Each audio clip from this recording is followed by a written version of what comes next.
survivors, but in the Indian context, I don't very much believe that the word survivor came up because of lots of problems which occurred in the United States. If you listen to all those narratives, whatever the two narratives I heard earlier is nothing at all. So to call survivor, personally, I don't think it is. Anyway, that's a different matter. Accountability at all levels, follow government response, additional responsibilities for the NGO, etc. Plan for integrating DMHP with the National Rural Health Mission. There are several advantages. Now I'm ending. I asked this question: are things okay in countries which have 100 times? Today the health secretary referred to Australia. He said that they have so many psychiatrists, psychologists, nurses per 100,000 population, etc. I'll give you examples quickly of United States. This is a very, very recent book. I don't think it has come to any bookshops here, or it may have come. I picked it up about 6 weeks ago while I was traveling.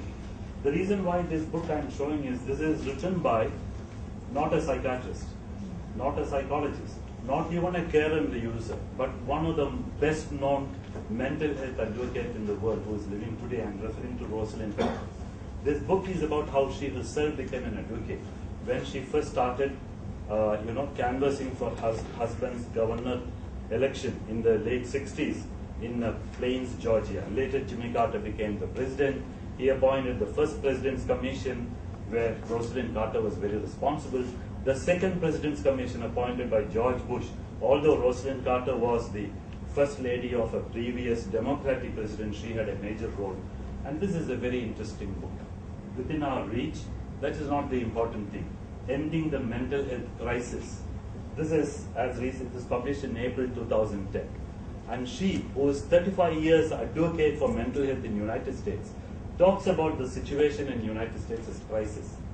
I got a little confused. I looked at the dictionary. What is the meaning of crisis? You know what it is. What is this book? Rosalind Carter, former First Lady, describes a mental health system that continues to fail those in need. It talks about the billions of dollars which are being spent for mental illness, etc., etc. Great user organizations, movement, the NAMI, all that. Describes what can be done to transform the current system, which is totally in shambles.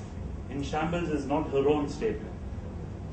A mental health system in shambles is the actual phrase used by the President's new Freedom Commission on Mental Health 2003. Again, in shambles means it is in complete disorganization.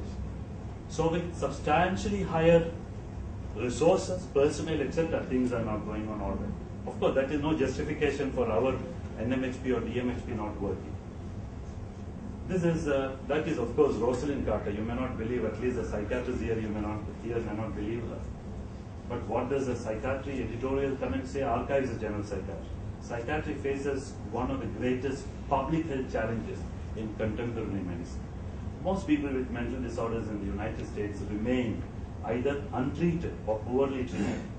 Interventions are needed to enhance treatment. This is from Ron Kessler's famous study. Somebody in the morning said, if this occurred in the United States, within 1 week or 2 weeks, he would have been identified and managed. I have my serious doubts. At least Ron Kessler's study says that it may not have occurred. Now, this is the place where I am currently working. There also they use the word crisis. And here it is not just somebody writing in the journal. This is, of course, a Medical Journal of Australia editorial. But there was a Parliament of Australia Senate Select Committee on Mental Health. And what is the title of their report? A National Approach to Mental Health from Crisis to Community.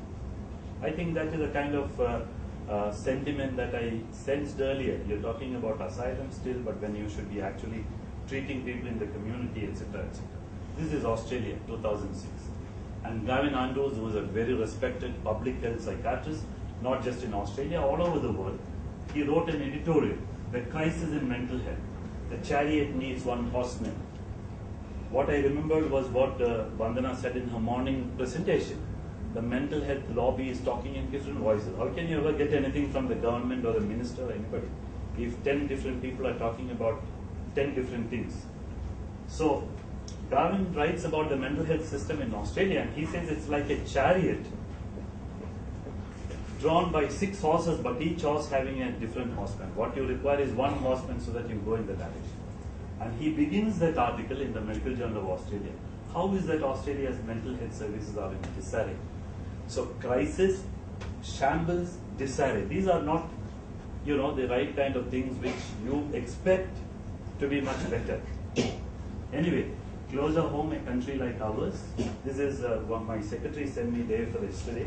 This is appeared. It's a big, extensive picture. It's a 2-page article in the West Australian, which is a paper in Western Australia, in the section Indonesia's mentally rotting chains.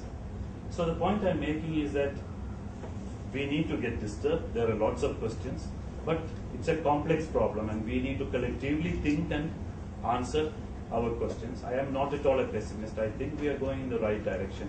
Lots of things have occurred compared to the day when I used to go to Ballari, and I'm, absolutely delighted with the kind of progress that is happening.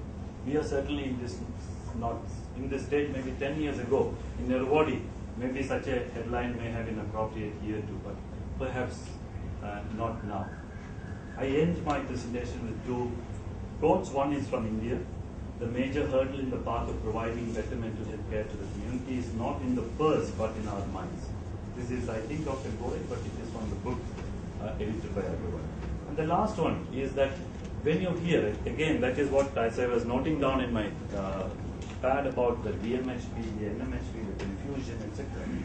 I remember a quote, and this is something which I like very much. This is Edmund Burke, who is an Irish, Anglo-Irish philosopher, statesman, orator, speaker, writer, etc.